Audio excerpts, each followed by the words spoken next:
হবদতি শুনা প্ৰহ্লাদ কুমাৰ পীতিক লাগিয়া তোক নলাগে বৰ শুনি নিষ্প্ৰাপ তৈ পৰম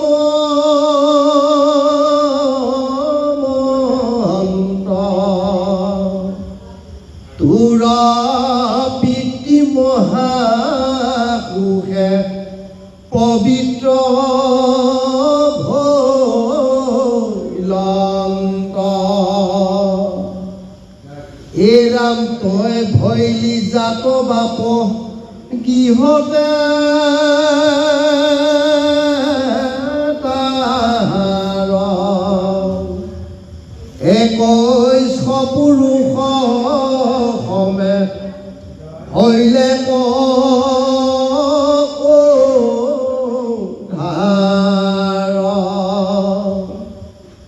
সকলে পিতিক তৈ কৰিলে পবিত্ৰ তোৰ মহিমা কি কহিব চিত্ৰ হয় ৰাম জৈত জৈত থাকে মোৰ বৈষ্ণৱ সদায় মহাসন্ত মুত বিনে দৃষ্টিয়ান নাই অৰাম সাধু সদাচাৰ হবে উত্তম মন্ত্ৰ দেশ হবে পবিত্ৰ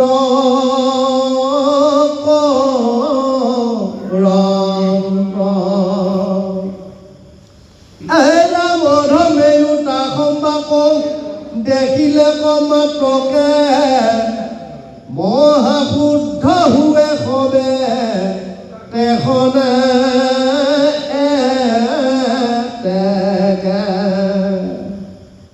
বুলিবি তোমাৰ ভকতৰ মহিমা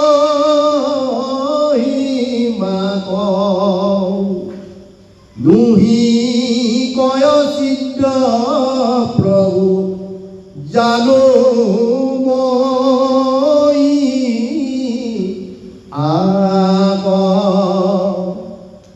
হে ৰাম তা সংবাৰ সমময়ী ভক্ত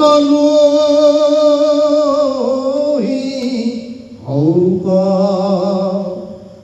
তোমাৰ আগত পুত্ৰ মই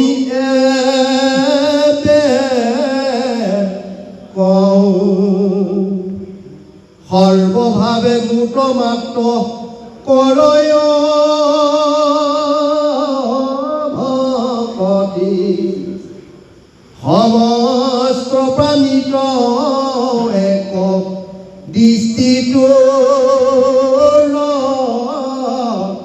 মদি জয় কৃষ্ণ জয় কৃষ্ণ পৰম শ্ৰদ্ধা গুৰু সমস্ত আই মাতৃ সমস্ত এনে পদমধ্যে আৰম্ভ হৈছে প্ৰভু নৰসিংহ আৰু ভক্ত প্ৰহ্লাদৰ এই মহা যে সংযোগ চলি আছে এই মহা সংযোগৰ প্ৰায় অন্তিম অৱস্থাত উপনীত হৈছে স্বয়ং প্ৰভু ভগৱতে নৰসিংহ ৰূপেৰে মহালীলা কৰি হিৰণ্যকশিপুৰক বধ কৰিলে হিৰণ্যকশিপুৰক বধ কৰি তেওঁ মুক্তি প্ৰদান কৰা এয়া ভগৱন্তৰ পূৰ্ব পৰিকল্পিত এটা ব্যৱস্থা কিন্তু জগতৰ লোকসমূহে এই তত্ত্বটো বুজি পোৱা নাই আৰু তেওঁ এটা মাধ্যম হিচাপে ব্যৱহাৰ কৰিছে ভক্ত প্ৰহ্লাদক। ভক্ত প্ৰহ্লাদক তেওঁ আগুৱাই দি ভক্ত প্ৰহ্লাদক দুখ কৰা, শাস্তি দিয়া এনেকুৱা এটা ব্যৱস্থাৰে হিৰণ্যকশিপুৰক তেওঁ অতিকৈ ক্ৰোধান্বিত হৈ তেওঁক বধ কৰিছে। এয়া হৈছে এটা লৌকিক এটা লীলা। কিন্তু এই লীলাৰ মাজেৰে এতিয়া প্ৰহ্লাদেও আত্মদৰ্শনত বুজি পাই গৈছে যে সঁচাকৈ তেওঁ যিটো বংশত জন্ম হ'ল, দৈত্য পুত্ৰৰূপে জন্ম হ'ল, জন্মটো ঈশ্বৰৰ ইচ্ছামতে হৈছে, কিন্তু যি ঈশ্বৰক ভক্ত প্ৰহ্লাদে জন্মসূত্ৰে জানিব পাৰিছিল, বুজিব পাৰিছিল, তেওঁৰ পিতৃয়ে বুজিব নোৱাৰিলে। তেওঁৰ পিতৃয়ে তেওঁ শত্ৰুবুদ্ধি কৰি ঈশ্বৰ বিদ্ৰোহী নানা ধৰণৰ কৰ্মত লিপ্ত হৈ তেওঁ যে ঘোৰ অপৰাধ কৰিলে, ঘোৰ পাপ কৰিলে, সেই পাপৰ পৰা সহজতে কোনেও মুক্তি পাব নোৱাৰে। ঠিক এনেকুৱা এটা বৰ্তমান ধাৰণা আহিল আৰু ভগৱন্তই আজি সেইকাৰণে ক্ৰোধিত হৈ যিটো ৰূপ লৈ ভয়ংকৰ মূৰ্তিৰে নৰসিংহৰ অৱতাৰ ল'লে আৰু কোনেও নভবাকৈ ইমান এক সাংঘাতিক লীলা কৰি আচৰি বিচৰি তেওঁ গোটেই দেহটো খণ্ড বিখণ্ড কৰি যি এক তাণ্ডৱ কৰিলে, সেই তাণ্ডৱত তিনি তৈলোক কম্পমান হ'ল, সমস্ত জগত কম্পমান হ'ল আৰু প্ৰভু ভগৱন্তৰ ক্ৰোধ হিৰণ্যকশিপুৰৰ ওপৰত দেখুৱাই তেওঁকো মাৰিলে, তেওঁ মাৰাৰ পিছতো তেওঁৰ যিটো ক্ৰোধৰ অগ্নি 10 গুণ বাঢ়ি গৈছে, 1000 গুণ বাঢ়ি গৈছে। কোনো শক্তিয়ে তেওঁক কোনো শান্ত কৰিব পৰা নাছিল। দেৱতাসকলে তুতি কৰিলে, ব্ৰহ্মাই তুতি কৰিলে, শিৱই তুতি কৰিলে, গন্ধৰ্ব কিন্ন ইত্যাদি ইত্যাদি যাৰ যেনেকুৱা শক্তি আছিল সেই অনুসাৰে ভগৱন্তক তুতি কৰিবলৈ আৰম্ভ কৰিছিল আৰু প্ৰত্যেকে ভাবি আছিল যে আমি ভগৱন্তৰ ভক্ত, আমাৰ কথা ভগৱন্তে নিশ্চয় শুনিব। কিন্তু ভগৱন্তে কাৰো কথা নকৰে। স্বয়ং লক্ষ্মী দেৱী আহি গ'ল। লক্ষ্মী দেৱী ক'লেতো মোৰ প্ৰভুৰ এইটো ৰূপটো মই কোনোদিন দেখা নাই, এইজন মোৰ প্ৰভু হ'ব নোৱাৰে, এইজন মোৰ স্বামী হ'ব নোৱাৰে, এইজন কি ভয়ংকৰ দৈত্য, গতিকে এওঁৰ ওচৰলৈকে মোৰ যোৱাৰ সাহস নাই, তেওঁলোক পৰাই পত্ৰ দিব লগা হ'ল। তাৰপিছত প্ৰহ্লাদে যেনিবা তেওঁৰ সমস্ত ৰহস্য তত্ত্ব বৰ্ণনা কৰি স্তুতি কৰি শান্ত কৰিলে, কিন্তু প্ৰহ্লাদৰ মনত এটাই তেওঁ বদ্ধমূল ধাৰণা হৈ আছিল যে মোৰ বংশত যি মহা দুখ লাগিল পিতৃপুৰুষৰ দ্বাৰা, সেই দুখ কোনো কাৰণতে মোচন কৰিব পৰা নাযায়, যাৰ কাৰণত স্বয়ং প্ৰভু ভগৱন্তক ক্ৰোধান্বিত হৈ আছিল। সেইকাৰণে আজি নৰসিংহ প্ৰভুৰ ওচৰত হাতযোৰ কৰি তেওঁৰ বংশৰ ওপৰত কৰা ক্ৰোধ সম্বৰণ কৰিবৰ কাৰণে স্তুতি কৰিছিল যে হে প্ৰভু, মোৰ পিতৃয়ে যিখিনি দুখ কৰিলে সেই দুখৰ কোনো ক্ষমা নাই, কিন্তু আপুনি মোক যদি ভক্ত বুলি মানি লৈছে, মোক যদি আপুনি দয়া কৰিছে, কৃপা কৰিছে, মোৰ মুখলৈ চাই মোৰ পিতৃৰ শত সহস্ৰ অপৰাধ আপুনি ক্ষমা কৰক। নিশ্চয় এজন পুত্ৰই পিতৃৰ সমস্ত দুখ নিবাৰণ কৰিবৰ কাৰণে যত্ন কৰিব, এইটোতো তেওঁৰ কোনো দুখ হ'ব নোৱাৰে। গতিকে সেই ধৰ্ম অটুট ৰাখিয়ে প্ৰহ্লাদে কৈছিল, কিন্তু তাৰ উত্তৰত এতিয়া স্বয়ং প্ৰভু নৰসিংহই কি ক'লে এয়া পৰৱৰ্তী উল্লেখ কৰিছে। নিৰসিংহ বৰতি শুনা প্ৰহ্লাদ কুমাৰ, পিতৃক লাগিয়া তোৰ নালাগে নিৰ্বৰ, শুনিও নিষ্পাপ তই পৰম মহন্ত, তোৰ পিতৃ মহাসুখে পবিত্ৰ হৈ গ'ল। ভগৱতে অতি আনন্দ মনেৰে তেওঁলৈ চাই তেওঁক কৈছে যে তুমি সঁচাকৈ বৰ নিষ্পাপ, তুমি সঁচাকৈ বৰ মহন্ত, তুমি সঁচাকৈ বৰ সৰল, গতিকে তোমাক মই কি বুলি কওঁ। এতিয়া তুমি জানি লোৱা যে ইতিমধ্যে তোমাৰ পিতৃ মহাসুখেৰে অতি পবিত্ৰ ভাৱেৰে পৰম মুক্তি ধামলৈ গুচি গ'ল। তুমিতো নাজানা? ভাবিতো আচৰিত লাগে। অলপ আগতে তেওঁক আচৰি বিচৰি তেওঁক যেনেকৈ ছিন্ন ভিন্ন কৰি পেলালে, তাৰপিছত ভগৱন্তে কৈছে যে তেওঁ আনন্দ মনেৰে মহামুক্তি ধামলৈ গুচি গ'ল। কি ৰহস্য! আজি প্ৰহ্লাদে কৈছে কিয় তেওঁ মুক্তি ধামলৈ গ'ল জানা? তই ভৰিলি জাত বাপ গৃহতে যা তাহাৰ 21 পুৰুষ সমে ভৰিলে উদ্ধাৰ। তুমি যাৰ বংশত জন্ম হলা, তোমাৰ কাৰণতে তোমাৰ 21 পুৰুষ উদ্ধাৰ হৈ গ'ল। অকল এই তোমাৰ পিতৃ নৰসিংহই আপোনাৰ হিৰণ্যকশিপুৰে নহয়, হিৰণ্যকশিপুৰৰ যদি 21 পুৰুষ পৰ্যায়ক্ৰমে যদি চলি আছে, সমস্তবিলাকে উদ্ধাৰ পাই গ'ল তোমাৰ কাৰণে। গতিকে এখন গৃহত এজন সৎ আৰু সাধু মহন্তৰ যদি জন্ম হয়, তেতিয়াহ'লে গোটেই গৃহখন কেইজনৰ কাৰণে মুক্তি পাব। সঁচাকৈ এয়া যেন ভক্তি ধৰ্মৰ এতিয়া মূল যিটো শক্তি, এই শক্তিটো আজি প্ৰহ্লাদৰ দ্বাৰা দেখুৱাইছে। প্ৰহ্লাদ আৰু কোন? প্ৰহ্লাদটোতো জন্মগতভাৱে তেওঁৰ পৰিচয় হৈছে দৈত্য পুত্ৰ। তেওঁ দৈত্য বংশত জন্ম হৈছে। দৈত্য বংশত ভগৱন্তৰ জন্ম হয়, দৈত্য বংশত ঈশ্বৰ পুৰুষৰ মহাভক্তৰ জন্ম হয়। ভাবি আচৰিত লাগে। আৰু এইটো লীলাই কৰি আছে ভগৱন্তে। ভগৱন্তে চব সহ্য কৰিব পাৰে, কিন্তু লৌকিকত সাধু সন্ত মহন্তক কোনোবাই যদি বিদ্ৰোহ কৰে, তেতিয়াহ'লে ভগৱন্তে সহ্য কৰিব নোৱাৰে। এইটো আমাক দেখুৱাবৰ কাৰণে তেওঁ এই জ্ঞানটো দিছে। কিন্তু স্বৰূপতে ভগৱন্তেতো কাকো শত্ৰু জ্ঞান নকৰে, কাকো মৃত্যু জ্ঞান নকৰে। তেতিয়াহ'লে হিৰণ্যকশিপুৰক কিয় বধ কৰিলে লোকক দেখুৱাইছে, দেৱতাসকলক কৈছে হিৰণ্যকশিপুৰে যি কৰিছে সি দৈত্য বুদ্ধিৰে কৰিছে, তাত দুখ নাই, গতিকে মই তেওঁক বধ কৰিব নোৱাৰোঁ। দেৱতাসকলক কৈ দিছে। কিন্তু এদিন তেওঁক বধ কৰিব লাগিব। কেতিয়া কৰিব লাগিব? যিদিনাখনেই তেওঁ সাধু সন্ত মহন্তক যেতিয়া মহাপীড়া দিব,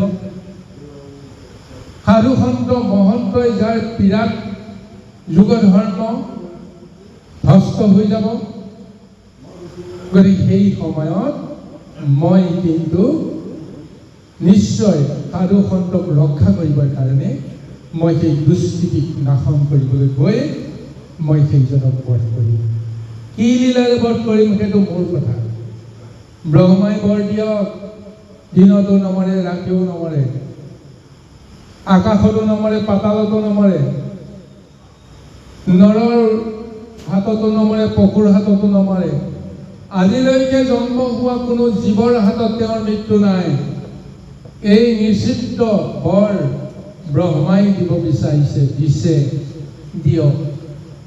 সেই বৰৰ মাজত মই কেনেকৈ ছিদ্ৰ উলিয়াব পাৰোঁ, সেয়াহে ঈশ্বৰৰ ধৰ্ম, সেয়াহে ঈশ্বৰৰ লীলা। য'ত কোনো পন্থ নাই, তাতেই ঈশ্বৰে পন্থ প্ৰদান কৰিব। এয়াহে ঈশ্বৰৰ লীলা। আৰু সেই লীলাৰ ৰহস্যটো সদায় তেওঁ ঢাকি ৰাখিছে যে কেনেকৈ মই নৰসিংহৰ ৰূপ লৈ হিৰণ্যকশিপুৰক বধ কৰিম। এইষাৰ কথা আগতে কাকো কোৱা নাই। সময়ত দেখা যাব, যি হয় সকলোৱে দেখা পাব। গতিকে এয়াই হৈছে ব্যৱস্থা। আজি এজন সৎ পুত্ৰ জন্ম হোৱাৰ কাৰণত আজি দৈত্য বংশৰ 21 পুৰুষ উদ্ধাৰ হোৱাৰ কথা স্বয়ং প্ৰভু ভগৱন্তে নিজ মুখে ভক্তক কৈছে। যত যত থাকে মোৰ বৈষ্ণৱ সদায়, মহাসন্ত মুত দিনে দৃষ্টি আন নাই। সাধু সদাচাৰ হবে উত্তম মহন্ত, কীটক দেশত হবে পবিত্ৰ কৰন্ত। য'ত য'ত মোৰ মহাবৈষ্ণৱ সাধু সন্ত মহন্ত সমস্ত থাকে, মোৰ তাতেহে বোলে দৃষ্টি থাকে। অন্যত মোৰ ইমান দৃষ্টি নাথাকে। মই সদায় নিৰুদ্বেগ হৈ থাকোঁ, মই সদায় নিৰ্বিকাৰ হৈ আছোঁ। কোনে কি কৰে কৰি থাকক, য'ত সাধু নাই, সন্ত নাই, মহন্ত নাই, য'ত বিষয়ীসকলে বিষয় ভোগৰ কাৰণে নানা ধৰণৰ কৰ্ম কৰি কোনোবাই দুখ পাইছে, কোনোবাই সুখ পাইছে। ভগৱন্তে কৈছে তাত মোৰ কোনো আসক্তি নাই, বৃষ্টি নাই। কিন্তু য'ত মোৰ ভক্ত থাকিব, সেই ভক্তৰ ওপৰত মোৰ সদায় নজৰ থাকিব। ভক্তই কৰে কি, ভক্ত কোনে কি ব্যৱহাৰ কৰে, এই সমস্তবিলাকক মই সদায় প্ৰত্যক্ষ কৰোঁ, মোৰ নজৰটো তাত থাকে। তোমাৰ ওপৰত মোৰ নজৰ আগৰে পৰা আছে, জন্মখনৰ পৰাই তোমাৰ ওপৰত নজৰ আছে। সেই নজৰটো ভগৱন্তে দিছে। ভক্ত প্ৰহ্লাদৰ জন্ম দৈত্য হিৰণ্যকশিপুৰ ব্ৰহ্ম বিশ্বেৰ ব্ৰহ্ম শক্তিৰে হৈছে। ভগৱন্তে জানে যে আপোনাৰ হিৰণ্যকশিপুৰ স্বাভাৱিকতে জন্মগতভাৱে তেওঁ দৈত্য নহয়, এই কথাটো জানিব লাগিব। জন্মৰ পৰিচয় তেওঁ কি? ব্ৰাহ্মণ, কশ্যপ ঋষিৰ পুত্ৰ নহয় জানো বাৰু? সি ব্ৰাহ্মণৰ সন্তান। কিন্তু ব্ৰাহ্মণৰ সন্তান হ'লেও জন্মৰ যিটো চক্ৰ, এই জন্মৰ চক্ৰটোৰ ওপৰত নিৰ্ভৰ কৰে সন্তানৰ ভৱিষ্যত আৰু সন্তানৰ ভৱিষ্যতৰ সমস্ত কৰ্ম ব্যৱস্থা। গতিকে জন্মৰ শুভখন প্ৰভু ভগৱন্তে জন্মৰ আগতেই নিৰ্ণয় কৰি দিয়ে। জীৱটো যেতিয়া সংসাৰলৈকে আহিব, সেই জীৱটো কোন ঠাইৰ পৰা আহিব, কলৈ যাব, কি কৰিব, নিৰ্ধাৰণটো আগতীয়াকৈ কৰি দিয়ে।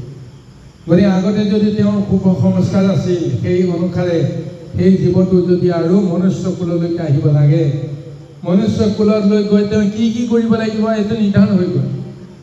সেই নিৰ্ধাৰণ অনুসাৰে ভগৱন্তে তেওঁৰ জন্মচক্ৰটো নিৰূপণ কৰি দিয়ে।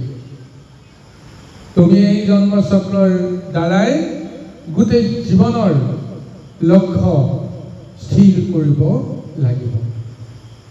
জ্যোতিৰ্বিদৰ জৰিয়তে, জ্যোতিৰ্বিজ্ঞানৰ জৰিয়তে, গ্ৰহ নক্ষত্ৰ তাৰকা মণ্ডলৰ জৰিয়তে দেৱশক্তিৰ যিটো ৰূপ, সেই ৰূপটো তেওঁৰ জন্মৰ চক্ৰত সন্নিৱিষ্ট হৈ যাব। গতিকে আমাৰ শিশুসকল জন্ম হোৱাৰ লগে লগে যে আমাৰ পণ্ডিতসকলৰ লগত বা জ্যোতিৰ্বিদসকলৰ লগত এই সমস্তবিলাক আলোচনা বিলোচনা গণনা কৰি ভৱিষ্যতে তেওঁ কি কৰিব, কি নকৰিব, তাৰ জন্মকুণ্ডলী, কুষ্টি, এই সমস্তবিলাক নিৰ্ণয় কৰা হয়। আৰু সেই কুষ্টি সদায় গোপনে ৰাখিবলৈ যত্ন কৰা যায়। কিন্তু এটা সময়ত প্ৰমাণ হ'ব তেওঁৰ জন্মকুণ্ডলীত যি আছে সেইটোৱে হ'ব, ইয়াৰ বাহিৰে আৰু অন্যথা নহ'ব। গতিকে এইকাৰণে সেই ভক্ত প্ৰহ্লাদৰ জন্মখনত যিটো চক্ৰ ভগৱন্তে জ্যোতিষ চক্ৰৰ নিৰূপণ কৰি দিছে, এই ঈশ্বৰে ইচ্ছা। কাৰণ নৰসিংহকতো আপোনাৰ হিৰণ্যকশিপুৰকতো মুক্তি দিব লাগিব। বৈকুণ্ঠৰ জয় বিজয়হালক তেওঁ কথা দি থৈছে, তোমালোকৰ দুখখিনি মোচন কৰিবৰ কাৰণে 4 সিদ্ধই ঘোৰ অভিশাপ দিলে। সেই অভিশাপ তেওঁলোকৰ দ্বাৰা দিলে, কিন্তু মই তোমালোকক সেই অভিশাপৰ পৰা মুক্ত কৰাবলৈ মই নিজেই যাম। 3টা জন্মত তোমালোকে আকৌ বৈকুণ্ঠলৈ সুশৰীৰে ঘূৰি আহিবা। গতিকে 3টা জন্মত অতি কম সময়ত মই তোমালোকক ব্ৰহ্মাণ্ডৰ পৰা, সংসাৰৰ পৰা লৈ আহিম। গতিকে এই জীৱনটোত ভগৱন্তে প্ৰথম কল্প হিচাপে তেওঁলোকক যিমান সোনকালে পাৰে সিমান সোনকালে মুক্তি দিব লাগিব। তেতিয়াহে দ্বিতীয় কল্পলৈ যাব। দ্বিতীয় কল্পৰ পৰা আকৌ তৃতীয় কল্প আহিলেহে তাৰ পিছতহে তেওঁলোকৰ শাপমুক্ত হোৱাৰ যিটো ব্যৱস্থা সম্পন্ন হ'ব। গতিকে এইখিনি কৰ্ম কৰিবলৈ যাওঁতে ভগৱন্তৰ নিজ ইচ্ছাৰে কৰ্মখিনি কৰা নাই বাৰু। গতিকে নিৰ্ণয় হৈ আছে আগতেই। আৰু এই কথাখিনিকে এতিয়া প্ৰহ্লাদে বুজাই আছে। তোমাৰ দৰে এজন ভক্ত আজি হিৰণ্যকশিপুৰৰ বীৰ্যত জন্ম হোৱাৰ ৰহস্য এটাই যে ভক্তৰ গৰ্ভতহে ভক্তৰ জন্ম হ'ব পাৰে। কিন্তু লৌকিকত দেখা গৈছে তেওঁ দৈত্য। তেওঁৰ জীৱন চক্ৰই, সেই জ্যোতিষ চক্ৰই তেওঁৰ দুৰ্দান্ত এটা ক্ষণ নিৰ্ণয় কৰি দিয়া হ'ল, যাৰ ফলত জন্মৰ লগে লগে তেওঁ ভয়ংকৰ মূৰ্তি ল'লে আৰু আখৰিক শক্তিসমূহে আগুৰি ধৰিলে যে তুমি আমাৰ ৰজা হ'ব লাগিব। সেই দৈত্য শক্তিসমূহে আগুৰি ধৰিলে তুমিয়ে আমাৰ ৰজা হ'ব লাগিব। গতিকে দৈত্যসকলৰ যেতিয়া ৰজা হ'ল, গতিকে তেওঁৰ নাম দৈত্য বুলি জনা যাব। তদ্ৰুপ ঠিক তেনেকেই যেতিয়া অদিতিৰ পুত্ৰ জন্ম হৈছিল, অদিতিৰ পুত্ৰৰ জন্মখনৰ শুভ লক্ষণবিলাক দেখা পাই অদিতি পুত্ৰ সেই বাসৱক সেই দেৱসকলে আহি আগুৰি ধৰিলে, আপুনি আমাৰ স্বৰ্গৰ ৰজা হ'ব লাগিব। কিন্তু সেই ইন্দ্ৰটোতো আচলতে ব্ৰাহ্মণৰ সন্তান। ব্ৰাহ্মণৰ সন্তান মানে মনুষ্য সন্তান নহয় জানো বাৰু? আৰু এই দৈত্য সন্তানো কি ব্ৰাহ্মণৰ পুত্ৰ? ব্ৰাহ্মণৰ পুত্ৰ হোৱাৰ বাবে তেওঁ মনুষ্য নহয় জানো বাৰু? গতিকে আধ্যাত্মিকত আমাক এই দৰ্শনটো ভাগৱতৰ জৰিয়তে দিবলৈ গৈছে যে স্বৰূপতে দেৱতা আৰু দৈত্য বুলি কোনো বিশেষ প্ৰজাতি নাই। স্বৰ্গ আৰু পাতাল বুলি বিজ্ঞানসন্মত কোনো অস্তিত্ব নাই।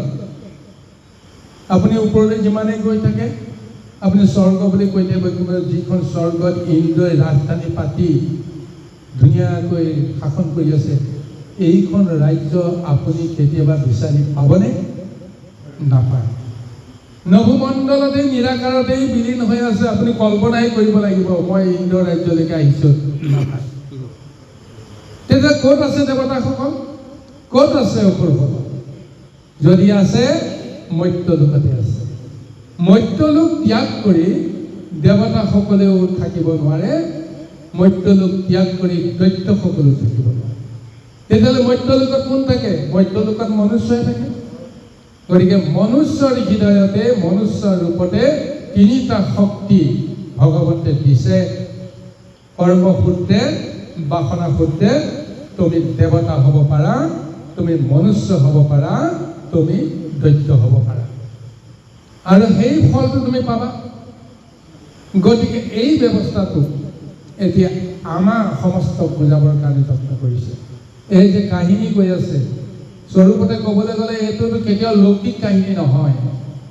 ভাবিব নোৱাৰে, বুৰঞ্জীৰ এটা ৰূপ দিয়া হৈছে, কিন্তু আজিৰ দৰে যি বুৰঞ্জীত যে অমুক সময়ত অমুক জনজাত, অমুক সময়ত অমুক জন, এই ৰাজ্যৰ অস্তিত্ব আপোনালোকে কোনোদিন বিচাৰি নাপায়। ভাগৱতৰ শাস্ত্ৰমতে বৰ্ণনাখিনি ধুনীয়াকৈ পাব, সেইখিনিকে বিশ্বাস কৰি আমি বুজিবৰ কাৰণে যত্ন কৰিব লাগিব। আচলতে পৰমাৰ্থ বিচাৰত কি কৰিবলৈ গৈছিল, দেৱতাই কি কৰে, দৈত্যই কি কৰে, মনুষ্যই কি কৰে। গতিকে আহকচোন আমি বাৰু পৰৱৰ্তী পদচৰণে আগবাঢ়ো। ভক্ত প্ৰহ্লাদৰ নিৰ্মল চৰিত্ৰৰ ওপৰত স্বয়ং প্ৰভু ভগৱন্তে প্ৰশংসা কৰিছে, আৰু প্ৰশংসা কৰি কৈছে যে হে প্ৰভু, তোমাৰ মহিমাটো কোনো কাৰণতে কোনেও চিত্ৰ বিচাৰি নাপায়। সেইকাৰণে কৈছে, বুলিবি তোমাৰ ভকতক মহিমাক নহিকৈ চিত্ৰ প্ৰভু জানা মই তাক, কাষম্বাৰ সমময় ভক্ত নহি হওঁ, তোমাৰ আগত পুত্ৰ মই এবে কওঁ। প্ৰহ্লাদে কৈছে যে তোমাৰ মহিমাৰ কোনো চিত্ৰ বিচাৰি নাপায়, কিন্তু মোৰ দৰে সাধাৰণ দৈত্য কি কৰে জানে? তোমাৰ এই ভক্তিৰ মহিমা মই কেনেকৈ ভেদ কৰিলোঁ মইতো বিশ্বাস কৰিব পৰা নাই। মোৰ ওপৰত আপুনি ইমান তুষ্ট হ'ল, মোৰ কাৰণে মোৰ 21 পুৰুষৰ সমস্ত দায় দুখ তুমি ক্ষমা কৰি দিলা। গতিকে মোৰ কোনো চিত্ৰ নাই, এই কথাটোতো মই ভাবিব পৰা নাই। মোৰতো চিত্ৰ আছে, মই অসুৰৰ সন্তান, এইটোৱেইতো মোৰ 1 নম্বৰ চিত্ৰ, নহয় জানো বাৰু? কিন্তু তথাপিও আপোনাৰ নিশ্চিত ভক্তিৰ মহিমা মই বুজিব পাৰিলোঁ কেনেকৈ, মই কিন্তু ইয়াৰ উমানটো পোৱা নাই। মোৰ সন্দেহ আপুনি দূৰ কৰক। তাৰপিছত ভগৱন্তে তেওঁক ক'বলৈ কৈছে, মই কওঁ শুনা, সৰ্বভাৱে মোট মাত্ৰ কৰে ভকতি, সমস্ত প্ৰাণিত এক দৃষ্ট তোৰমতি। মই তোমাক কিয় ভাল পালোঁ, তুমি মোৰ ভক্তিৰ মহিমা, তোমাৰ ৰহস্য মহিমা কেনেকৈ তুমি ভেদ কৰিব পাৰিলা যে তুমি যি ভক্তি কৰিলা সমস্ত প্ৰাণীক তুমি একদৃষ্টি কৰিলা। একল বিনে তুমি দৃষ্টি দৈত্য বুদ্ধি দৈত্য দৃষ্টি তুমি নকৰিলা। তোমাৰ পিতৃ দৈত্য, কিন্তু তুমি কোনোদিন ভবা নাছিলা সেইজন দৈত্য বুলি। তেওঁক তুমি গালি পাৰিব লাগিছিল, তেওঁক তুমি নানা ধৰণৰ তোমাক অত্যাচাৰ কৰিলে তাৰ প্ৰতিবাদ কৰিব লাগিছিল।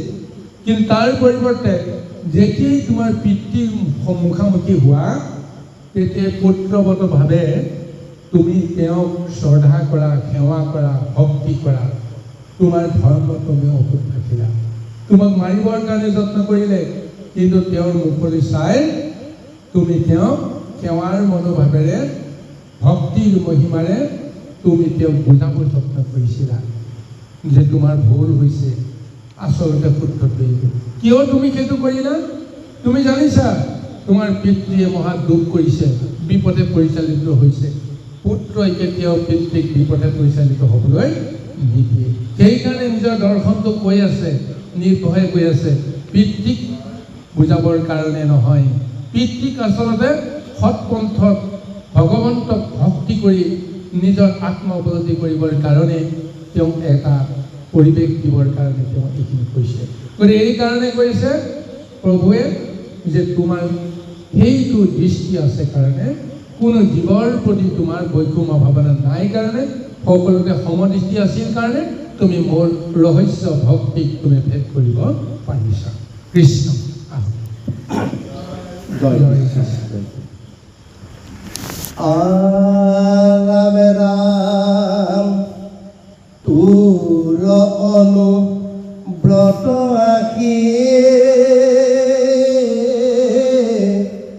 যত লোক হয় সম্বাৰ আহি ইটো লক্ষণ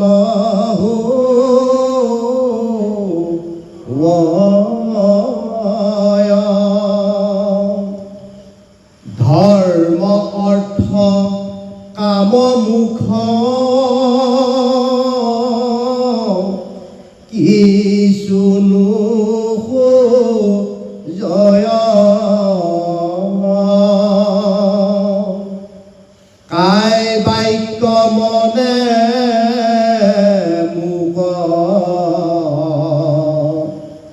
ভকতি ৰয় তোৰ মই মহিমা কহি বাপকত যতে ভকত মূৰ আছে সংসাৰত সবাৰো উপমা থান তৈহে নিশ্চয় প্ৰহ্লাদ সমান এন্তে মহাশুদ্ধালয় এতেকে পৰম শ্ৰেষ্ঠ তৈহে মহন্ত মুক চুইটুক পিতৃ পবিত্ৰ ভলন্ত তাৰ প্ৰেত কাৰ্য তৈ কৰম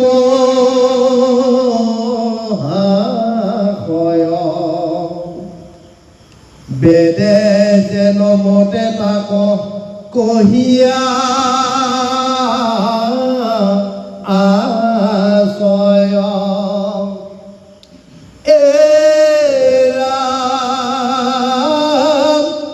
হে বাপ মুত মন দিয়া কৰ তাক প্ৰহ্লাদক সুবুধিবু লীলা হিবাক নাৰদে বুলয় শুনা ধৰ্ম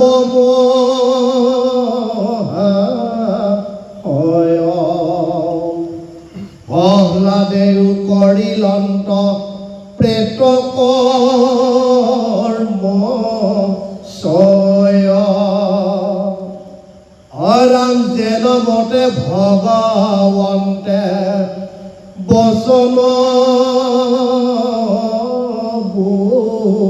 লীলা যেন মতে ঋষি হবে আদেশ কৰিলা সেই মতে প্ৰহ্লাদে কৰিলা প্ৰীতি কৰ্ম গতি পাইল বুলিয়াতে জিল সৰ্বে মৰ্ম জয় কৃষ্ণ। এই গুৰু সমস্ত এতিয়া প্ৰহ্লাদে কৈ আছে যে আচলতে তুমি তোমাৰ কৰ্মৰ মাজেৰে অসম্ভৱক সম্ভৱ কৰিলা, যাৰ কাৰণত এতিয়া তোমাৰ গুণ যশ লীলা আজি তোমাৰ অনুগামীসকলে সৰ্বত্ৰতে বোলে প্ৰচাৰ কৰি আছে। এতিয়া নৰসিংহৰ ভয় আপোনাৰ হিৰণ্যকশিপুৰৰ ভয়তহে কোনেও প্ৰহ্লাদৰ গুণ বখানিব পৰা নাছিল, কিন্তু মনে মনেতো সকলোৱে সেই প্ৰহ্লাদকে মানি আছে। কাৰণ প্ৰহ্লাদে যিটো কৰ্ম কৰিলে জগতৰ আনে কোনেও সেই কৰ্মটো কৰিব পৰা নাছিল। অন্ততঃ হিৰণ্যকশিপুৰৰ চকুত হৈ কথা ক'ব পৰা, হিৰণ্যকশিপুৰে অহংকাৰী অস্ত্ৰৰে মহা শক্তিৰে গৰ্জনে তৰ্জন গৰ্জনে সকলোকে কম্পিত কৰাই, কিন্তু তাৰ পৰিৱৰ্তে অতি বিনয় নিৰ্ভীকভাৱে নম্ৰভাৱে হাতযোৰ কৰিয়ে যি বাক্য বচন দিলে সেই বাক্য বচনৰ ওপৰত হিৰণ্যকশিপুৰ স্থিতি থাকিব নোৱাৰা হৈ যায়, অধৈৰ্য হৈ যায়। তেতিয়াহ'লে কাৰ শক্তি কিমান চিন্তা কৰি চাওক, কাৰ শক্তি কিমান? যাৰ ভয় নাই, যি নিৰ্ভয়ে নিজৰ স্থানত অচলতল হৈ থাকে, সেইজন বেছি শক্তিমান নে যিজনে তেওঁ ভাবামতে কৰিব নোৱাৰি চিৎকাৰ কৰি আছে, তৰ্জন গৰ্জন কৰি আছে, সমস্তকে তেওঁ শুনাই আছে, দেখুৱাই আছে তেওঁ বল কিমান, শক্তি কিমান, কিন্তু যাক যেনেদৰে তেওঁ আক্ৰমণ কৰিব লাগে তেওঁ সেইখিনি কৰিব পৰা নাই। প্ৰহ্লাদক মাৰিবৰ কাৰণে যত্ন কৰি আছে, কিন্তু মাৰিব পৰা নাই। এইটো জানো তেওঁৰ দুৰ্বলতাৰ পৰিচয়টো অহা নাই জানো বাৰু? তেওঁৰ নিৰাশা হতাগ্ৰস্ততাৰ পৰিচয় আহি পৰা নাই জানো বাৰু? কেৱল প্ৰহ্লাদে হাতযোৰ কৰি চকুযোৰ মুদি যাক চিন্তা কৰিব লাগে তাকেই চিন্তা কৰি আছে। তাৰ মাজেৰে তেওঁ নিজক ৰক্ষা কৰাৰ স্থলেৰে দেখুৱাই দিছে তেওঁৰ হৃদয়ত থকা সেই অনন্ত শক্তি, সেই শক্তিটো তেওঁ ধাৰণ কৰি আছে। কোনে দিলে সেই শক্তি? এইবিলাক কথাওতো আহিব লাগিব। বাৰু যি কি নহওক, এতিয়া প্ৰহ্লাদৰ মহিমাৰ কথা কৈ এতিয়া ভগৱন্তই বোলে শেষ কৰিব পৰা নাই। তোমাৰ মহিমাৰ কথা কৈ মই বোলে অন্ত কৰিব নোৱাৰোঁ। গতিকে এতিয়া তুমি যি স্থান পাবা, তোমাৰ তাৰ দ্বাৰা এই জগতত যিটো উপকাৰ হ'ব, গতিকে তাৰ জৰিয়তে তুমিতো মুক্ত হলাই তোমাৰ অনুগামীসকলকো তুমি মুক্তিৰ ৰাস্তালৈকে লৈ আহিব পাৰিছা। গতিকে এতিয়া তোমাৰ আৰু চিন্তা নাই, তুমি যিটো কৰ্ম কৰিব লাগে সেইখিনি কৰ্ম তোমাৰ কৰাটো উচিত।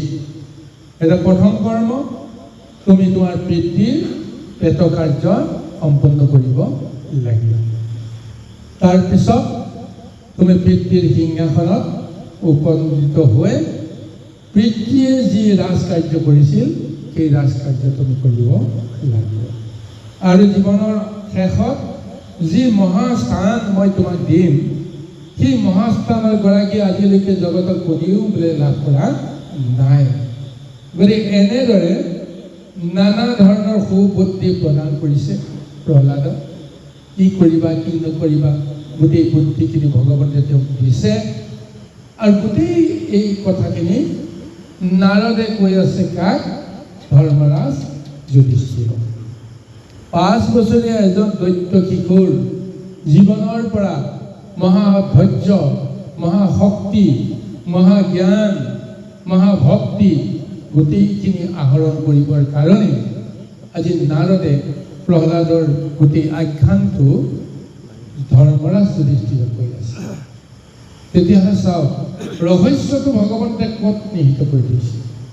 এজন সৰু ল'ৰাৰ জীৱনৰ আদৰ্শ আজি এজন ৰাজাধিৰাজ গোটেই সসাগৰা পৃথিৱীৰ ৰজাজনক আজি এই জ্ঞান আৰু আদৰ্শৰ তত্ত্বখিনি প্ৰদান কৰিছে নাৰদে। গতিকে এইখিনি কথা এতিয়া পৰীক্ষিতৰ আগত কৈ আছে সুকমণি। পৰীক্ষিতটো এতিয়া বৰ্তমান ধৈৰ্যহাৰা হৈ আছে, এক প্ৰকাৰ তেওঁ বিতত হৈ আছে। গোটেই জীৱনটো তেওঁ ধৰ্ম কৰিলে, গোটেইটো জীৱন তেওঁ জগতৰ কল্যাণৰ কাৰণে কৰিলে, মহাপুণ্য কৰ্ম কৰিলে, দেৱতাই নোৱাৰা কৰ্ম তেওঁ কৰিলে। অৱশেষত তেওঁ ঋষিৰ শাপত দগ্ধ হ'ল আৰু তেওঁ 7 দিনতে তক্ষকৰ দংশনত মৰিব লাগিব। গতিকে কম অশান্ত জৰ্জৰ এক ঘটনা ঘটি থকা নাই। গতিকে এই সমস্ত তত্ত্ব এতিয়া সুকমণিও কৈ আছে। পৰীক্ষিতে এই তত্ত্বৰে ভক্তিৰ মহিমাখিনি তেওঁ বুজিবলৈ এইখিনি সময়তে তেওঁ সক্ষম হ'ব লাগিব। তেওঁ আত্মাক এটা স্থিৰ গতি প্ৰদান কৰিব লাগিব যে কোনটো সত্য কোনটো অসত্য তেওঁ আত্মজ্ঞানেৰে সেইখিনি পাব লাগিব।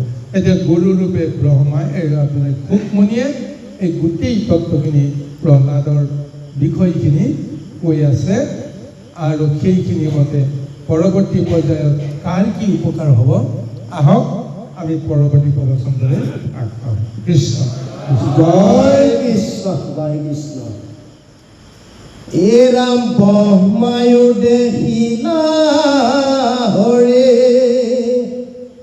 কুধৰি লন্ত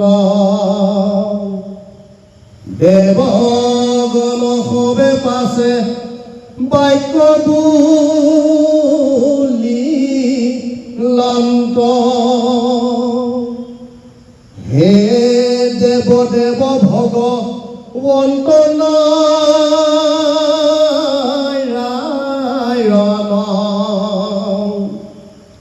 জগতৰে সাক্ষী তুমি জানা সবে মন অৰাম সমস্ত লোকক ইটো সন্তাপ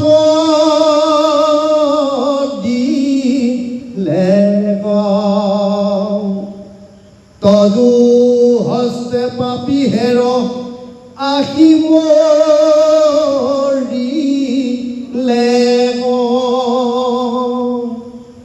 অৰাম দেখি আনন্দ মহা ভৈলু গদাধৰ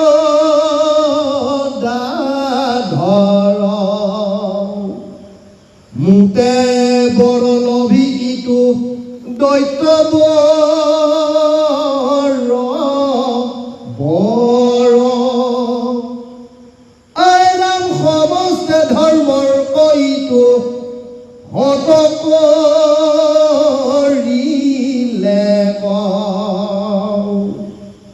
তজু হস্তে পাপি হেৰা আহি মৰিলে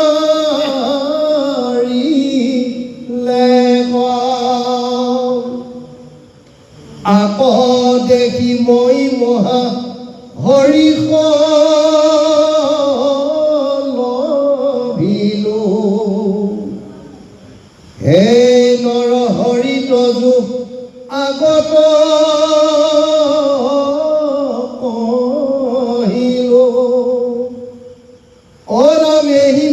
ব্ৰহ্মা দেৱে বাক্য বুলি লন্ত তাহাংক চাহিয়াৰ নৰ সিংহে মাতি লন্ত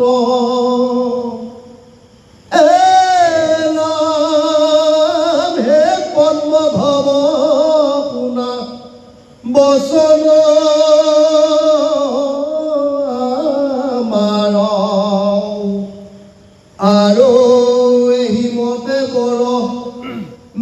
কিবা ঘূৰ জয় কৃষ্ণ এই গুৰু সমস্ত ভগৱন্ত কি অচিন্ত মহিমা যুক্ত লীলা এতিয়া ব্ৰহ্মাদি দেৱতাসকলে চাই আছে নীলগৰ পৰা ক্ৰোধান্বিত হৈ থকা সেই নৰসিংহ প্ৰভুৰ খং কেতিয়া কমিব ভক্ত প্ৰহ্লাদক আগুৱাই দি তেওঁলোকে বহু দূৰৰ পৰা চাই আছে কি হ'ব এতিয়া ঈশ্বৰৰ শান্ত মূৰ্তিটো ঘূৰি আহিবনে দেখিছে হয় ঈশ্বৰৰ লগত প্ৰহ্লাদৰ ইমান সুমধুৰ কথা বতৰা চলি আছে অথচ এই কথা বতৰাবিলাকো যে বৰ মনোযোগেৰে তেওঁলোকে শুনিব লাগে হয়তো এই কথাটোৰ ওপৰতো তেওঁলোকে গুৰুত্ব দিব পৰা নাই কাৰণ তেওঁলোকৰ অন্তৰাত্মাবিলাক অস্থিৰ হৈ আছে কি হ'ব এতিয়া প্ৰভুৰ খং কমিব নে নকমিব প্ৰভুৰ খং উঠি আছে কাৰণ এতিয়া দেৱতাসকলে জানিছে যে আমাৰ ওপৰত ভগৱন্তৰ দুষ্ট হৈ আছে ব্ৰহ্মাও বোলে ভয় হৈছে যে ময়ো যেতিয়া তেওঁ শান্ত কৰিব নোৱাৰিলোঁ নিশ্চয় তেওঁ মোৰ ওপৰতো দুষ্ট হৈ আছে আৰু হয় লৌকিকতে কৈছে হিৰণ্যকশিপুৰে যিমান দুখ লগাইছিল হিৰণ্যকশিপুক মাৰিবলৈ যাওঁতে প্ৰভু ভগৱন্তৰ যিমান ক্ৰোধ হৈছিল তেওঁ মাৰাৰ পিছত ভগৱন্তৰ ক্ৰোধ আৰু দুগুণ বাঢ়ি গৈছে হাজাৰ গুণ বাঢ়ি গৈছে এই তাণ্ডৱ হৈ গৈছে গোটেই সৃষ্টি গতিকে কাৰ ওপৰত সেই খংটো কৰিছে লৌকিকত দেখুৱাইছে আৰু দেৱতাসকলক অন্তৰাত্মাত এই ভয়টো সোমাই দিছে যে তোমালোকে কি কৰি আছিলা কি কৰিবৰ কাৰণে তোমালোকক সৃষ্টিত মই দায়িত্ব দিছিলোঁ সাধু সন্ত মহন্তক ৰক্ষা কৰিবৰ কাৰণে গতি দিবৰ কাৰণে তোমালোকক সৎ বুদ্ধি প্ৰদান কৰিবৰ কাৰণে মই তোমালোকক দায়িত্ব দিছিলোঁ কি কৰিলা নিৰ্বাক হৈ ৰৈ থাকিলা এক অকলশৰে হিৰণ্যকশিপুৰে তাণ্ডৱ চলাই এই 5 বছৰীয়া নিৰীহ এই ল'ৰাটোক শিশুটোক মাৰিবৰ কাৰণে প্ৰযত্ন কৰা এই অন্যায় সহ্য দেখিও তোমালোকে এবাৰ কিয় প্ৰতিবাদ নকৰি হিৰণ্যকশিপুৰ ওচৰত আহিল এইটোৱে হৈছে দুখ ব্ৰহ্মাকো কৈছে সেইটোৱে তুমি যে বৰদান দিলা বৰদান দিয়াৰ পিছত এতিয়া তেওঁ যিটো তাণ্ডৱ কৰি আছে মহাবৈষ্ণৱৰ ওপৰত তেওঁ হেৰি কৰি আছে দুখ কৰি আছে তুমি আহি পিতামহ হিচাপে এষাৰ কথা ক'ব নালাগে হয়তো এনেদৰে সমস্ত সংসাৰৰ ওপৰতে ভগৱন্তৰ ক্ৰোধ সেই ক্ৰোধটো দেখুৱাই আছে আৰু এই কথাটো জানি এতিয়া তেওঁলোকে দূৰৰ পৰা চাই আছে যেতিয়া প্ৰহ্লাদৰ জৰিয়তে সমস্ত পৰিৱৰ্তনখিনি আহি গ'ল স্বয়ং ভগৱতে হাঁহি প্ৰহ্লাদৰ আগত কথা ক'লে তেতিয়া এইফালে ব্ৰহ্মাই ওচৰ চাপিবলৈ সাহস কৰিছে তাৰপিছত নীলগৰ পৰাই প্ৰভু ভগৱন্তক হাত জোৰ কৰি কৈছে হে প্ৰভু হে দেৱ ভগৱন্ত নাৰায়ণ জগতৰে সাক্ষী তুমি জানা হবে মন সমস্ত লোকক এইটো সন্তাপ দিলে ক তজু হস্তে পাপি হেৰ আখি মৰিলে ক ভগৱন্তক কৃতজ্ঞতা জনাইছে তুমি সমস্ত জগতৰ তুমি নাথ তুমি ভগৱন্ত তুমি নাৰায়ণ সমস্ত জগতৰ সাক্ষী কোনে কি কৰে নকৰে এই সমস্ত তুমি জানা গতিকে আজি এই মহাপাপী মহা দুৰাচাৰী এই হিৰণ্যকশিপুৰে যি দুখ কৰিলে তুমি নিজে আহি তেওঁ বধ কৰি জগতক তুমি ৰক্ষা কৰিলা কৃপা কৰিলা তেওঁক এতিয়া কৃতজ্ঞতা জনাইছে আৰু লগতে কৈছে যে মই উপায়ন্তৰ হৈ তেওঁক বৰ দিলোঁ আৰু মোৰ বৰত বলিয়ান হৈ তেওঁ এতিয়া গুৰু গোসাঁই নবনা এই অৱস্থা হ'ল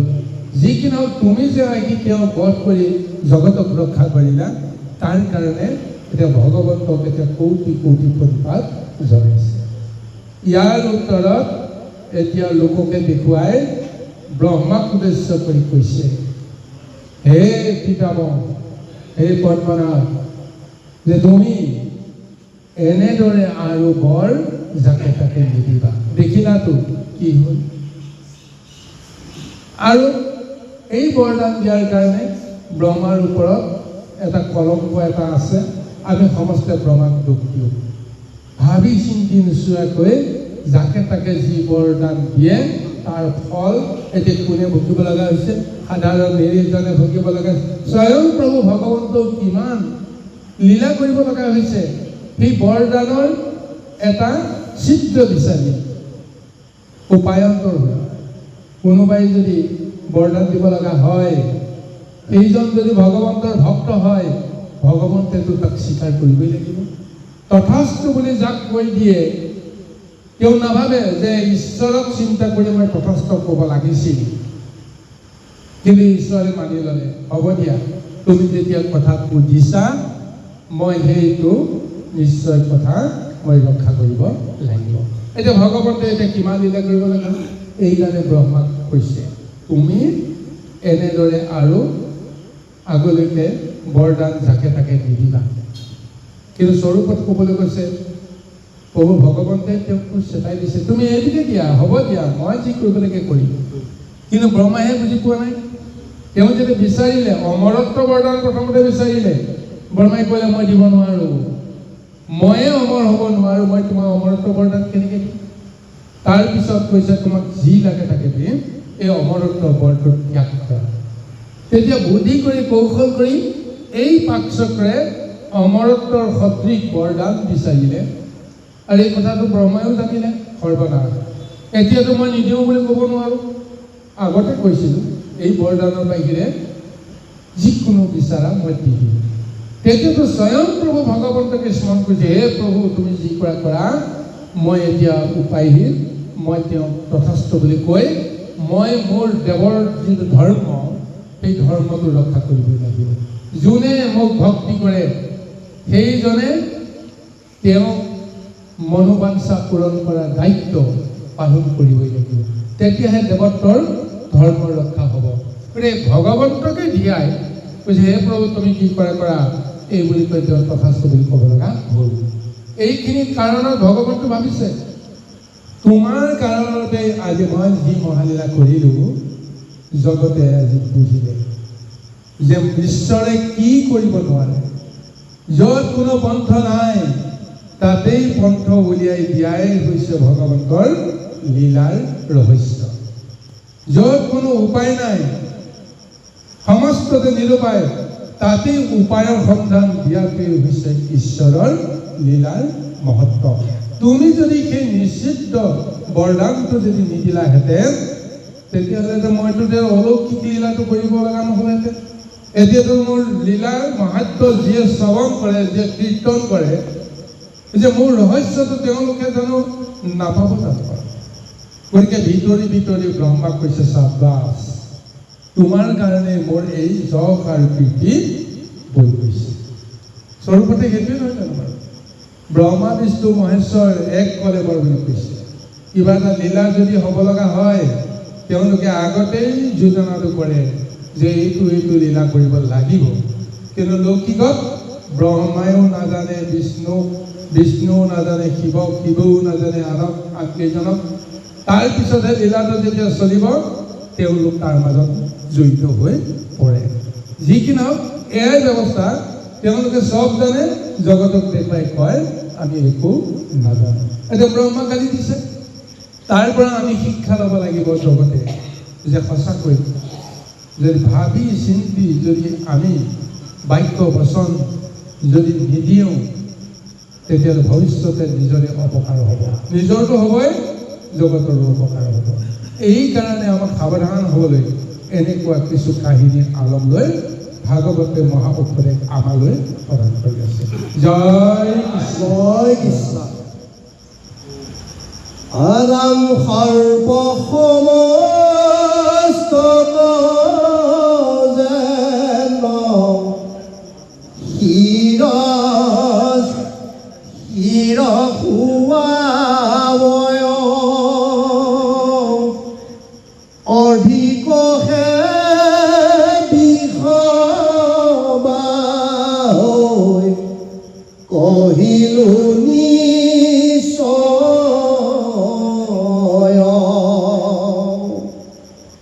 এৰা প্ৰাণী সমস্তকে দুখ দেই দুৰাশয় বুঝতে বড় পাইলে জানা হুয়ে হেহীন এহি মান কহি ভগৱন্ত কৃপাময় অতৈতে অন্ত ধ্যান ভৈলা জগত নিলয়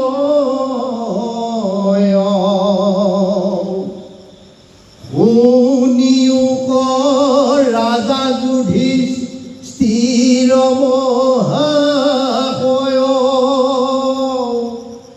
সমস্ত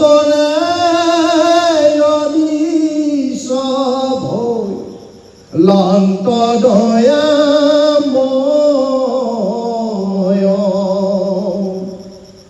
ব্ৰহ্মা কৰ্ণ নিয়া ফিৰে প্ৰহ্লাদ মহন্ত অমহেশ্বৰ পাৱে গয়া ৰংগে মৰি নমিলন্ত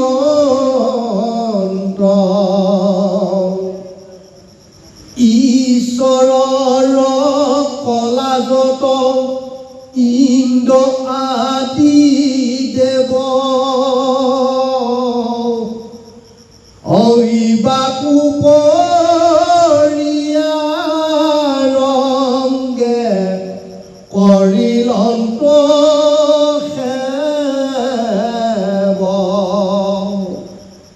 শুক্ৰসমে আনুমুনি ব্ৰহ্মা সংগে লৈয়া প্ৰহ্লাদক ৰাজা পাতি লন্ত হবে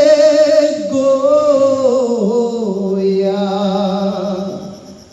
দৈত্য দানৱৰ তেন্তে হইলা অধিপতি প্ৰশংসিলা দেৱগণে আনন্দিত মতি জয় জয় কৃষ্ণ। এতিয়া ব্ৰহ্মাকে শুনাই ভগৱতে আৰু এটা যি মহাজ্ঞান দিবলৈ গৈ আছে ভাবিলে আচৰিত লাগে। ভগৱানে কৈছে যে ব্ৰহ্মা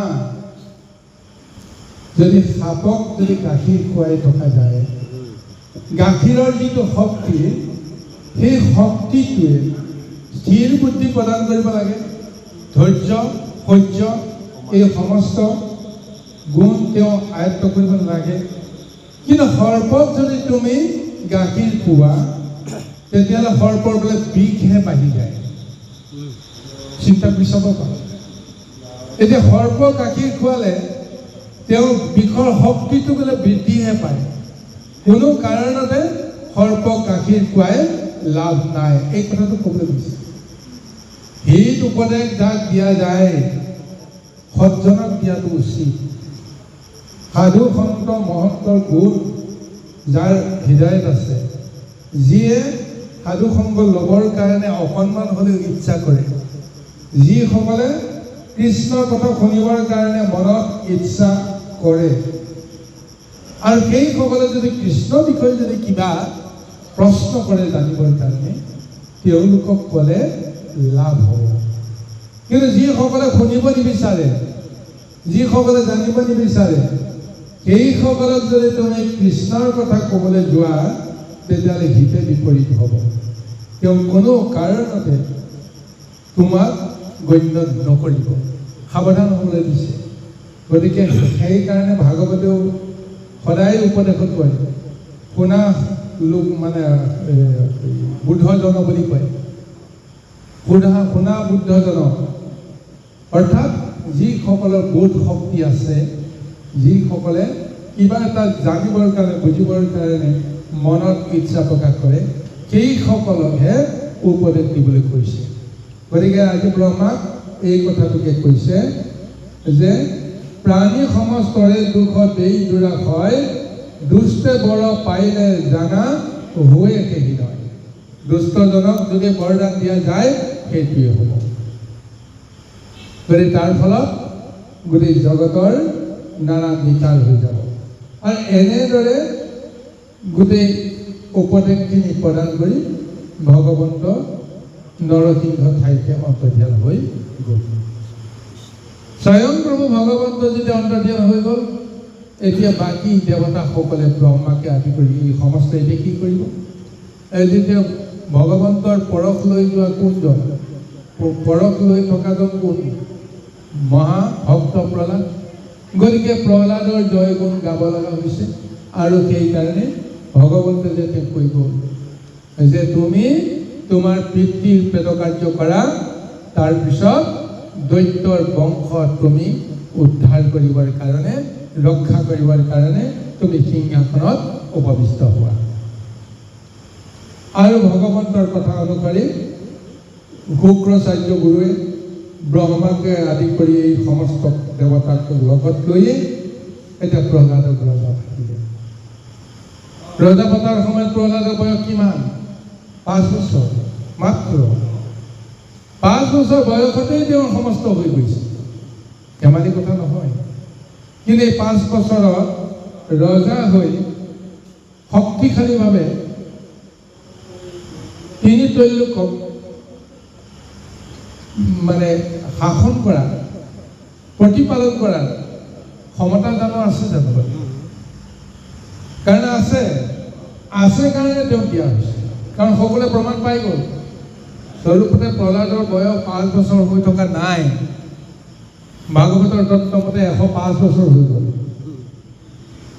105 বছৰ কেনেকৈ হ'ল মাতৃ গৰ্ভতে 100 বছৰ আছে বহু বৰ্ণনাই কয় কিন্তু 1000 বছৰ বোলে হিৰণ্যকশিপুৰ তপস্যা কৰিবলৈ গৈছিল আৰু 1000 বছৰ গৰ্ভত কয়াধুৱে সন্তানটোক ৰক্ষা কৰি আছিল যেতিয়ালৈকে তপস্যাৰ পৰা স্বামী ঘূৰি নাহিব তেতিয়ালৈকে মই মোৰ সন্তানক জন্ম নিদিম আৰু সেই 100টা বছৰ গৰ্ভত থাকি কোনোবাই কৈছে 1000 বছৰ যেনেকৈ নহওক ইমান বছৰ কেৱল ভগৱন্তৰ গোটেই তত্ত্বখিনিকে ৰহস্যখিনিকে জ্ঞানখিনিকে গৰিমাখিনিকে নাৰদৰ পৰা শুনি আছে তেতিয়াহ'লে তেওঁৰ সৰ্বশিক্ষা তেওঁৰ গৰ্ভতেই সম্পন্ন হৈ আছে আৰু জন্ম হোৱাৰ দিনাখনেই তেওঁ সেই শিক্ষাবিলাকক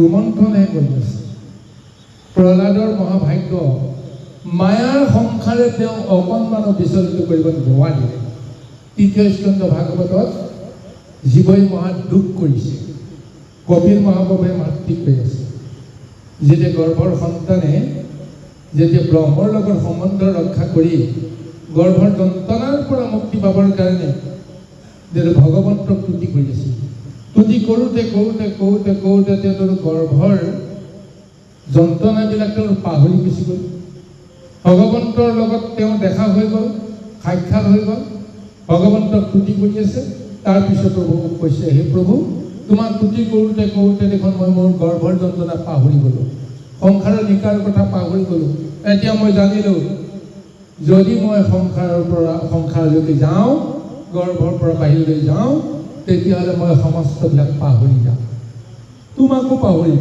গতিকে মই আজি নাযাওঁ মই ইয়াতে থাকিম গতিকে ফেচ কৰি থাকে পূৰ্ণ 10 মাসৰ সন্তানে মাতৃ গৰ্ভৰ পৰা ওলাবলৈ ইচ্ছা নকৰে হাত জোৰ কৰি ভগৱানক তুতি কৰি আছে হয় সেইটোৱে যে মই যদি বাহিৰলৈ যাওঁ তোমাক পাহৰিম গতিকে তেওঁ নাহে প্ৰসূতি বায়ুৱে তেতিয়া জীৱনৰ কালচক্ৰৰ প্ৰভাৱত তেওঁ প্ৰসূতি বায়ুৰ কাৰণতহে জোৰ কৰি মাতৃ গৰ্ভৰ পৰা তেওঁ ঠেলি বাহিৰলৈ লৈ আহে জয় কৃষ্ণ আৰু তাৰপিছতে তেওঁ হাত দুখন খোল খাই যোৱা মানে তেওঁ সমস্ত পাহৰি গ'ল মাতৃৰ মমতাই তেওঁক সমস্তখিনি পাহৰাই পেলালে কিন্তু প্ৰহ্লাদৰ সেইটো নহ'ল তেওঁ জন্মৰ পিছতেই তেওঁ ৰোমন্থন হৈ আছে যে মোক নাৰদে কি কৈ আছে, গোটেইখিনি তেওঁ ৰোমন্থন হৈ আছে, কাৰো লগত মাত বুলি নাই,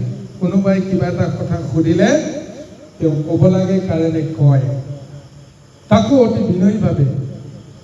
গতিকে এনেদৰে সেইজন প্ৰহ্লাদক ভগৱন্তে কৈছে তুমি ৰজা হ'ব লাগে। কিয় ৰজা হ'ব লাগে? আকৌ তেওঁ মায়ালৈ পঠিয়াই দিছে। যিজন শিশুৱে মায়া দৰ্শন কৰা নাই, মায়াৰ স্বৰূপটোৱে তেওঁ বুজি পোৱা নাই, কাৰণ ব্ৰহ্মৰ লগতে তেওঁ সম্বন্ধ হৈ আছে এই নৰসিংহক দেখা পোৱাৰ মুহূৰ্তলৈকে। গতিকে ভগৱন্তে কৈছে নাই, তুমি মায়া সংসাৰলৈ আহিলা, তুমি মায়া দৰ্শন কৰিব লাগিব। মায়াৰ জৰিয়তে তুমি মোক মনত ৰাখিব পাৰা নে নোৱাৰা, প্ৰমাণটো তুমি জগতক দিব লাগিব। কথাটো হয়নে নহয় বাৰু? গতিকে সেইকাৰণে তেওঁ কৈছে যে এইখন মায়া সংসাৰ তুমি ভোগ কৰিব লাগিব, বিষয় ভোগ কৰিব লাগিব। এতিয়াও তুমি বিষয়ৰ তাৰণা পোৱা নাই, তোমাৰ ব্ৰহ্মশক্তি আছে, জাগ্ৰত হৈছে, গতিকে তুমি ৰজা হ'ব লাগে। তেওঁ দেখুৱাইছে যে তুমি কিহৰ কাৰণে তুমি মায়াত বন্দী হৈ গ'লে জানা? এতিয়া তোমাৰ মাতৃয়ে তোমাক মায়াৰ আঁচোৰেৰে তোমাক বান্ধি আছে। মাতৃয়ে তোমাক ৰজা হোৱাটো বিচাৰে, মাতৃয়ে তোমাৰ লগত সুসংগ কৰিব বিচাৰে, মাতৃয়ে তোমাক এৰি থাকিব নিবিচাৰে। জগতেও বিচাৰি আছে তোমাৰ দৰে এজন মহামহন্ত সাধু ৰজা হ'ব লাগে, তেতিয়াহে সকলোৰে কল্যাণ হ'ব। গতিকে এইকাৰণে তুমি ৰজা হোৱাটো দৰকাৰ। আৰু হয় ভগৱন্তে ভক্তক যিমানখিনি ভক্তি আনন্দ পায়, অভক্তই যদি সেই ভোগবিলাক জোৰ জবৰদস্তি যদি কাঢ়ি লয়, ভগৱন্ত কেতিয়াও তুষ্ট নহয়। গতিকে ভক্তৰ কাৰণে ভগৱন্তে এই ভোগৰ সংসাৰখন দিছে। ভক্তই যদি সেই ভোগ কৰিব নাপায়, ভগৱন্তৰ মনতো কেতিয়াও শান্তি নালাগে। গতিকে যি কি নহওক, এতিয়া ঈশ্বৰৰ আজ্ঞা অনুসৰিয়ে প্ৰহ্লাদ ৰজা হ'ল। এতিয়া প্ৰহ্লাদ ৰজা হৈ এতিয়া কি তেওঁ ধৰ্ম আচৰণ কৰিব, কেনেকৈ প্ৰজা প্ৰতিপালন কৰিব, সেই দৰ্শনটো আমাক ভাগৱতৰ পদচন্দে দিছে। আহক